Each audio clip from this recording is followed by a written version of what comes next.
Another story I heard about myself. This one happened in high school. We had this teacher in high school whose kid went to our high school. His name was Mr. McNamara, and his son Jake McNamara went to our high school. He was a sophomore when I was a senior, so he was 2 years behind me.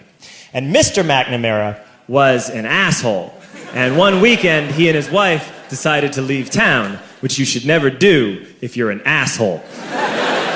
And Jake McNamara decided to throw a party at the teacher's house. Hooray! And everyone around town heard about it, and we all got up individually and thought, okay, let's go over there and destroy the place. I walked into this party, everyone I had ever met was there, and everyone was drinking like it was the end of the world. People were drinking like it was the Civil War and a doctor was coming to saw our legs off. It was totally unsupervised. We were like dogs without horses. We were running wild. I walked down to the basement. They had a pool table in the basement. One dude took a running start and threw his body onto the pool table and broke it in half. Another kid found out which room was Mr. McNamara's and went upstairs and took a shit on his computer. So the party was going great. I'm standing in the basement and I'm holding a red cup. You've seen movies. And I'm standing there and I'm holding a red cup and I'm starting to black out. And I guess someone said like, something police. And in a brilliant moment of word association, I yelled, fuck the police! Fuck the police! And everyone else joined in. 100 drunk white children yelling, fuck the police. With the confidence of guys who have like already been to jail and aren't afraid of it anymore. You know, that like, I serve my nickel, you come and take me confidence. But white children.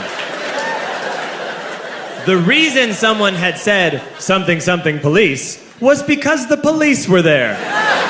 So a Chicago police officer walked down the stairs and got to the bottom in the basement and looked out over a sea of drunk toddlers yelling, fuck the police, in his face. And he was almost impressed. He was like, wow. And then he leaned into his walkie-talkie and went, get the paddy wagon. And my friend John, who is now a father, this man now has a baby, he grabbed a 40, smashed it on the ground, and yelled, scatter! And everyone ran in a different direction. We all ran in different directions. It was like that scene in Ratatouille when the humans come in the kitchen and all the rats go in different ways. We all ran in different directions. I ran into the laundry room and I jumped up on the washing machine and I crawled out through a window into the backyard, and now I'm running through the backyard and there was this big chain link fence and I thought, I've never climbed a fence that high before. And then I woke up at home.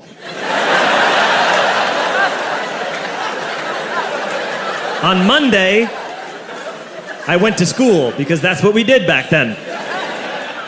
And I'm walking into the school building, and who do I see but Jake McNamara? And he says to me, hey, were you at my party on Saturday? And I said, no. You know, like a liar. And he said things got really out of hand. Someone broke the pool table. Someone took a shit on my dad's computer. But the worst thing, he says, the worst thing is that someone stole these old antique photos of my grandmother, and my parents are freaking out about it. And I had that thought that only blackout drunks and Steve Urkel can have.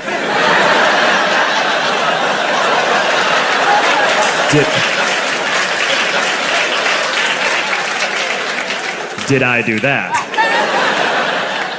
I figured, no, I wouldn't have done that. But I was never sure until 2 years later.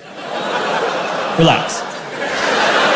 I'm playing video games with this kid named Alex that we also went to high school with. 2 years later, we've graduated by now. We're playing video games for a couple hours. And then Alex says to me, hey, come here, I want to show you something.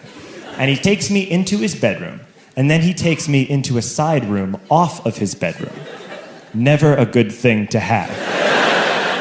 And he shows me a tiny room that is covered wall to wall in stolen antique photos from different people's parties over the years.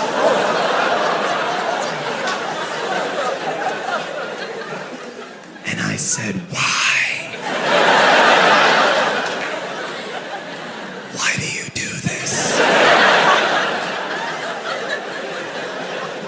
And Alex said, "Because it's the one thing you can't replace."